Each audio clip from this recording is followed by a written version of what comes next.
தூங்குறாளா இல்ல முழிச்சிருக்காளா? பக்கத்துல போறதுக்கே பயமா இருக்கே. அவன் புதுசா கல்யாணம் பண்ணனா பொண்டாட்டிக்கிட்ட எப்படியெல்லாம் இருக்காங்க.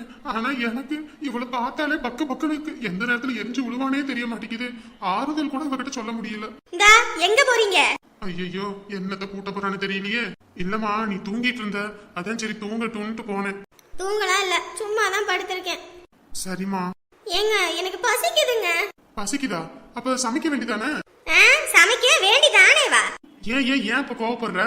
ஏங்க நானும் வந்ததுல இருந்து உங்க அம்மாவும் உங்க தங்கச்சியும் அடுப்பங்கரையில இருக்கிறாங்க. அங்க போனா அங்க இருக்காங்க, இங்க போனா இங்க இருக்காங்க. நான் எங்க போய் சமைக்கிறது? எனக்கு பசிக்காதா?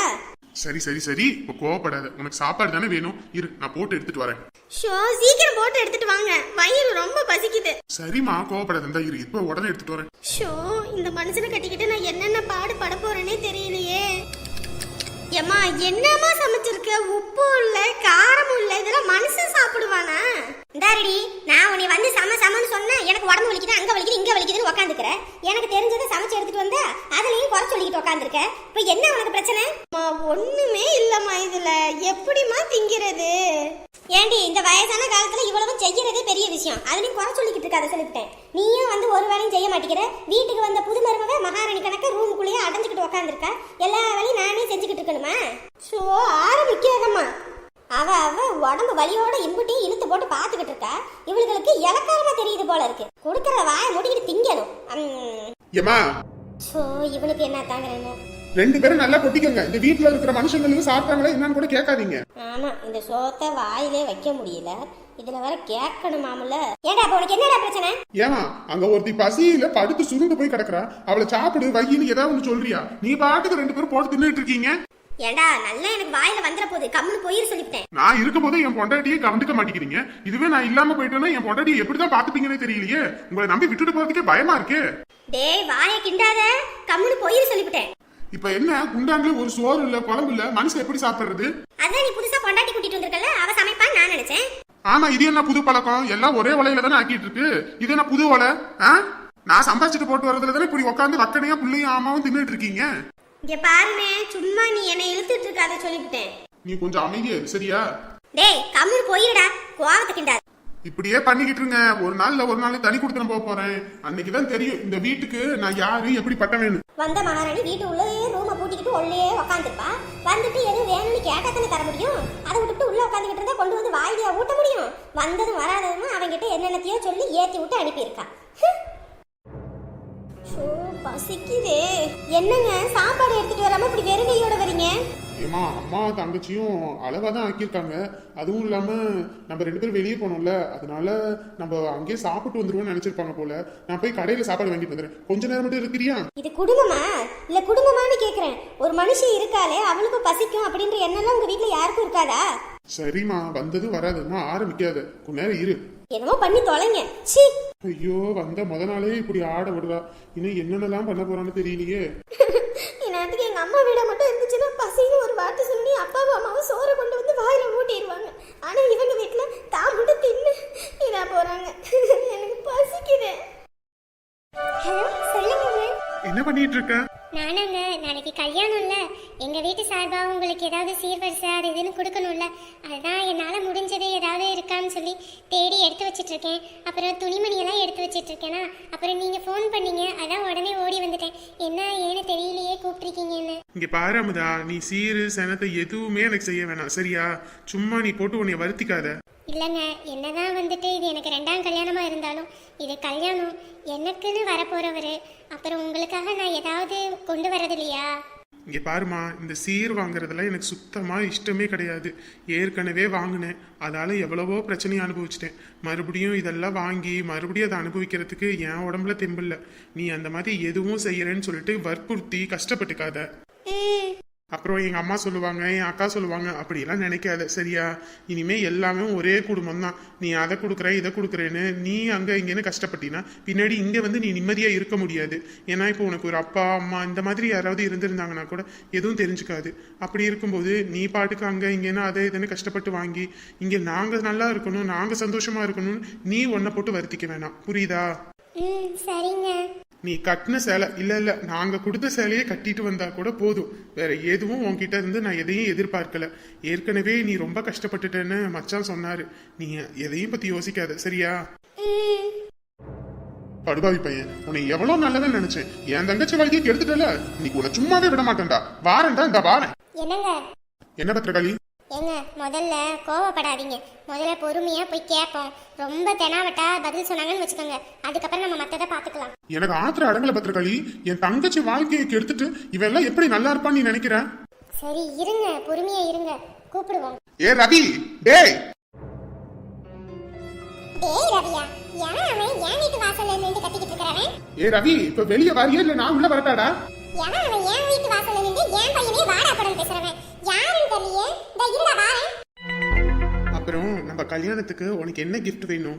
ஐயோ அதெல்லாம் எனக்கு ஒண்ணும் வேண்டாங்க. இங்க பாரு, உனக்காக நான் ஏதாவது செய்யணும்னு ஆசைப்படுறேன். என்ன வேணும்னு கேளு. இப்ப நீ என்கிட்ட உரிமையா கேட்கலாம்.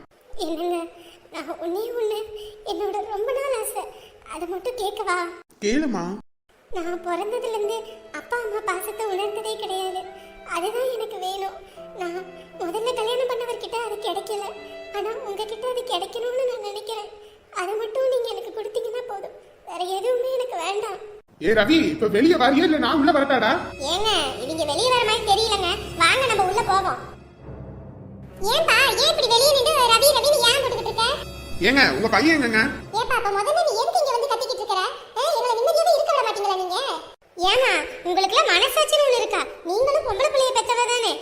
எப்படி ஒரு நாள் என் நாத்தனார் கறிக்கு இப்படி துரோகம் பண்றதுக்கு உங்களுக்கு மனசு வந்துச்சு? ஏமா ஏற்கனவே நாங்க எல்லாத்தையும் வந்துட்டு இப்பதான் நிம்மதியா இருக்கோம், அதை கூட எங்களை இருக்க விட மாட்டீங்களா? தயவு செஞ்சு சொல்றேன், இங்க இருந்து போயிருங்க. சும்மா எங்களை கஷ்டப்படுத்திக்கிட்டு இருக்காதீங்க. ஏங்க நானும் உங்களை கஷ்டப்படுத்துறோமா இல்ல நீங்க என் தங்கச்சி வாழ்க்கையை கெடுத்து அவளை கஷ்டப்படுத்துனீங்களா? இங்க பாருப்பா, நீ ஏதோ புரியாம வந்து பேசிக்கிட்டு இருக்க. சும்மா இங்க இருந்து கத்திக்கிட்டு இருக்காத, சொல்லிவிட்டேன். ஒழுங்கா கிளம்பிடு. ஏமா உன் பையனை கூப்பிடுன்னு சொல்லிட்டேன். உன்கிட்ட பேசுறதுக்கு எனக்கு ஒண்ணும் இல்ல. இங்க பாருப்பா, நான் மரியாதையா சொல்லிவிட்டேன். சும்மா இங்க வந்து ஆடிக்கிட்டு இருக்காத, ஒழுங்கு மரியாதையா ஓடி போய் சொல்லிவிட்டேன். ஏற்கனவே உன் தங்கச்சி பண்ணது பத்தாதுன்னு இப்ப நீ வேற இங்க வந்து ஆடுறியோ? ஏங்க யாரா இருந்தாலும் அவங்க வாழ்க்கையை காப்பாத்தணும்னா இப்படிதாங்க பண்ணுவாங்க. உன் பையனை கூப்பிடுறியா இல்லையாமா நீ? இப்ப கூப்பிட முடியாதியா? நீ என்ன பண்ணுவ நீ? உனக்கெல்லாம் இப்படி சொன்னா புரியாது. நானே அவன் வீடு பூந்து அடிச்சு வெளுக்கிறேன்.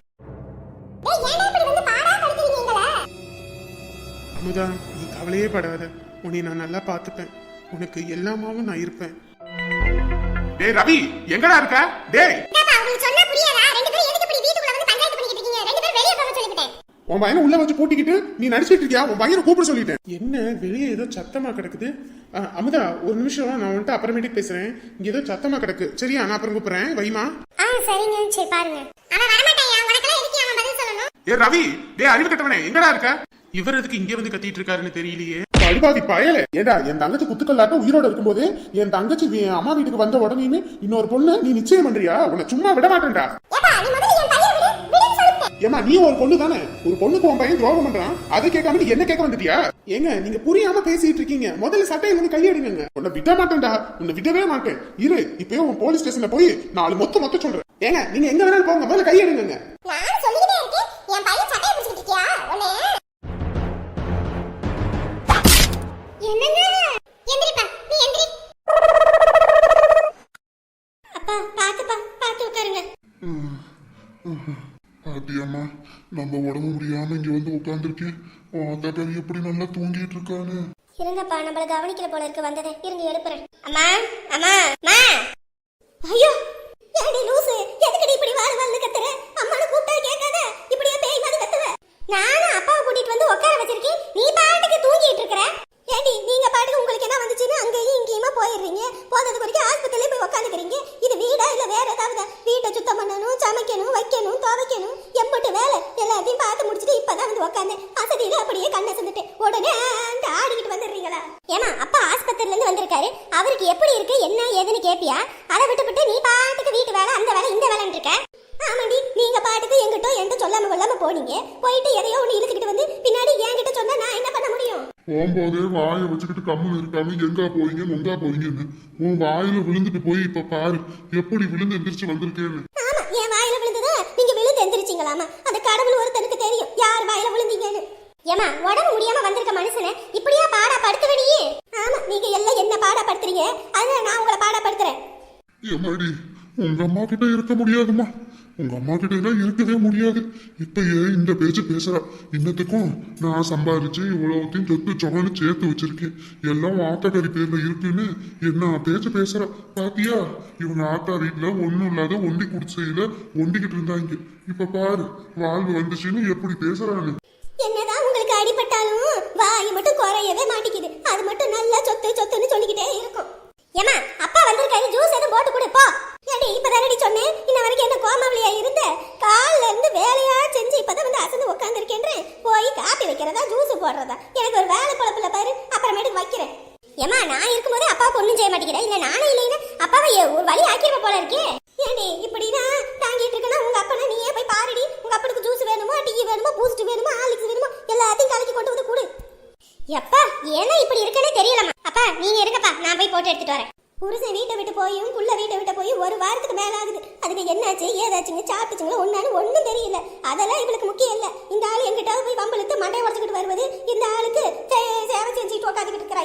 இவ போய் வாழ மாட்டா. இங்கதான் வந்து உட்காந்துக்கிட்டு நம்ம உசுரை எடுத்துக்கிட்டு இருப்பா.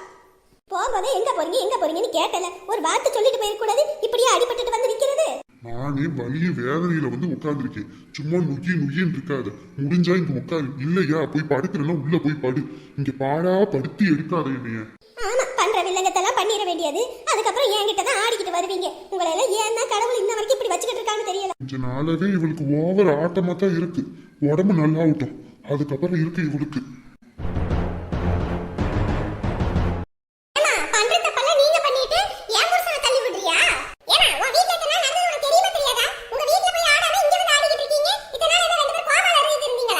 ஏமா அநியாயத்தை தட்டி கேட்டா இந்த மாதிரி தான் பண்ணுவீங்களா? காசு இருக்குன்ற திமிர்ல ஆடுறீங்களா? நாங்க காசு இருக்கு திமிர்ல ஆடுறோமா? இல்ல உன் தங்கச்சி காசு இருக்கு திமிர்ல ஆடுறானே? அங்க போய் கேளு. என் பையனுக்கு டைவர்ஸ் கொடுத்துட்டு இப்போ என்ன இங்க வந்து ஆடிக்கிட்டு இருக்கீங்களா? ஏங்க என்ன சொல்றீங்க? ஏமா உன் வீட்ல உள்ளவங்க யாருமே உன்கிட்ட சொல்லலையா? உன் தங்கச்சிக்கும் என் நம்பிக்கையும் முந்தானேதே டைவர்ஸ் ஆயி போச்சு. ஆனதுக்கு அப்புறம் தான் நாங்க பொண்ண பார்த்து நிச்சயமே பண்ணியிருக்கோம். அது தெரியாம இங்க வந்து ஆடிட்டு இருக்கீங்க. ஏன் உங்க வீட்ல உள்ளவங்க உங்ககிட்ட சொல்லலையா? ஏங்க பொய் சொல்லாதீங்க. உங்ககிட்ட போய் சொல்லி எனக்கு என்னமா வரப்போகுது? நானும் போனா போதுன்னு பார்த்தா அன்னைக்கு என்னமோ உங்க மாமியார் நாத்தனார் வந்து இங்க நார் அடிச்சிட்டு போறாங்க. உங்க வீட்டுக்கு எத்தனை தடவை நானும் வந்து அந்த பிள்ளைய வான்னு கூப்பிட்டா என்னைய அசிங்கப்படுத்தி அவமானப்படுத்தி அனுப்பி கோர்ட்ல வச்சு அவ்வளவு அவமானப்படுத்தி இப்ப இங்க வந்து நீங்களும் அவமானப்படுத்துறீங்களா? உங்க வீட்டுல பொண்ணு எடுத்த பாவத்துக்கு நாங்க இன்னும் என்னென்னத்தெல்லாம் அனுபவிக்கணும்? என்ன இவ்வளவு தூரம் நடந்ததெல்லாம் எங்களுக்கு தெரியாதுங்க. தெரியாதுன்னா அதை எதுக்கு இங்க வந்து கேக்குறீங்க? உங்க வீட்டுல உள்ளவங்கள போய் கேளுங்க. ஏமா உண்மையாளுங்களே வா. எத்தனை தடவை சொல்றது? ஏடா இவங்க நம்ப மாட்டாங்கடா. அன்னைக்கு உனக்கு விவரம் எடுத்து கொடுத்தாங்கல்ல, அந்த நோட்டீஸ் இந்த பேப்பர்லாம் இருக்கும், அதை எடுத்து வந்து நீங்க காட்டு. அப்பதான் உங்களுக்கு புரியும். இல்ல வேண்டாங்க. ஏங்க இதெல்லாம் நடந்ததுன்னு எங்களுக்கு தெரியாது. நாங்க இத்தனை நாளா ஊர்லயே இல்ல, வேலைக்கு போயிட்டோம். மன்னிச்சிருங்க. அடிக்கிறத அடிச்சுட்டு இப்ப மன்னிப்பு வேற கேட்டுக்கிறீங்க. ரெண்டு பேரும் முதல்ல வெளிய போங்க. இங்க வாங்க போலாம். ஊர்ல உள்ளவங்க அடிக்கிறதுக்கு நான் புள்ள பெத்து விட்டுருக்கேன். வரவே போறவே எல்லாம் அடிக்கிறாங்க. இனிமே இந்த பக்கம் வந்து ஏதாவது ஒண்ணு பண்ணிக்கிட்டு இருங்க. அப்புறம் என் சுயரூபத்தை நான் காட்டுறேன். என்னங்க சொல்லு பத்திரகாளி. என்னங்க இவ்வளவு நடந்திருக்கு? நம்ம ரெண்டு பேத்துக்கிட்டே ஒரு வார்த்தை கூட சொல்லல. நான் வேலைக்கு தானே போனேன். இல்ல உசுரையை விட்டுட்டு என்கிட்ட போயிட்டேனா? இந்த விஷயம் அதுவும் சின்ன விஷயமா? இவ்வளவு பெரிய விஷயத்த கூட என்கிட்ட இருந்து மறைச்சிருக்காங்களே. அப்பயும் எங்க அம்மா சொன்னுச்சு, போகாதீங்க, அசிங்கப்பட்டுதான் ரெண்டு பேரும் திரும்புவீங்கன்னு. அது சரியால போச்சு. கூட பிறந்த பொறுப்புக்கு ஒரு பிரச்சனையும் துடிச்சு ஓடி வந்தேன். ஆனா இங்க இவ்வளவு பெரிய விஷயம் நடந்திருக்கு. என்ன கூட பிறந்த பொறுப்பா கூட அவங்க யாரும் நினைக்கல. ஆரம்பத்துல இருந்தே சம்பாதிச்சு 4 காசு அவ கையில வைங்கன்னு சொன்னேன். ஆனா உங்க குடும்பத்துல உள்ளவங்க காசுக்கு தான் மதிப்பு கொடுப்பாங்க, பாசத்துக்கு மதிப்பு கொடுக்க மாட்டாங்கன்னு எத்தனையோ தடவை உங்ககிட்ட சொன்னேன். ஆனா நீங்க ஒரு வார்த்தை கூட காது கொடுத்து கேட்கல. இப்ப நான் சொன்னது சரியா நடந்து போச்சா? ஏன் பத்திரகாளி, காசுதான் இந்த உலகத்துல முக்கியமா? சொந்த பந்தம் முக்கியமே இல்லையா? இந்த காலமே காசை நோக்கி தான் ஓடுது. சொந்தத்தையும் பந்தத்தையும் கடனாவும் சுமையாவும் தான் இந்த காலத்துல பாக்குறாங்க. நீங்க யோசிச்சுட்டு இருந்தா மத்தவங்கள அந்த மாதிரி யோசிப்பாங்கன்னு ஏதாவது இருக்கா? வாங்க நம்ம போவோம். பத்திரகாளி, இனிமேதான் உன் புருஷன் யாரும் நீ பார்க்க போற. என்னங்க நான் என் அம்மாவையும் தங்கச்சி உண்டுல நாக்குறேன். இவ்வளவு பெரிய விஷயம் நடந்திருக்கு. கூட பிறந்த பொறப்பா பெத்த பிள்ளைய என்கிட்ட ஒரு வார்த்தை கூட சொல்லாம மறைக்கிறாங்கல்ல. இவங்களுக்கு என்னதான் பிரச்சனை நான் முதல்ல கேட்கிறேன். அதுக்கப்புறம் நான் ஒரு முடிவு எடுக்க போறேன். அப்பதான் தெரியும் நான் யாரு என்னன்னு. என்னங்க பொறுமையா இருங்க, அவசரப்படாதீங்க. ஐயோ இந்த மனுஷன் இப்படி கோவப்பட்டு நான் பார்த்ததே